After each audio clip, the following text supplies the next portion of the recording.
Anong klaseng panukat ba ang ginagamit mo sa iyong kapwa?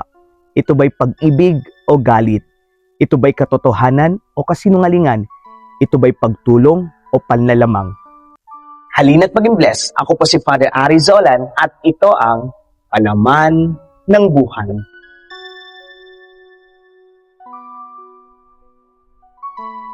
Ang pagninilayan po natin ngayong araw na ito mula sa Ebanghelyo ni San Marcos, chapter 4, verses 24 to 25. Idinugtong pa niya, unawain ninyong mabuti ang inyong naririnig. Ang panukat na ginagamit ninyo sa iba ay siya ring gagamiting panukat sa inyo at higit pa roon, sapagkat ang mayroon ay bibigyan pa, ngunit ang wala, kahit ang kakaunting nasa kanya ay kukunin pa. Ika nga, kung ano ang ginawa natin sa ating kapwa, maaring ito rin ang mangyari sa atin.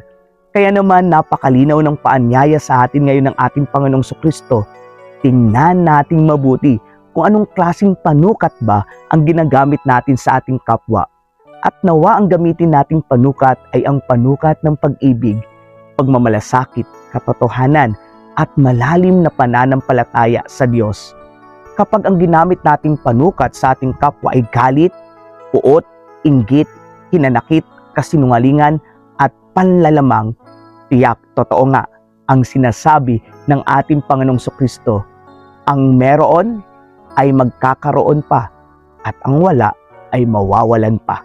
Magkita-kita po muli tayo bukas. Ako po si Father Ari Zolan.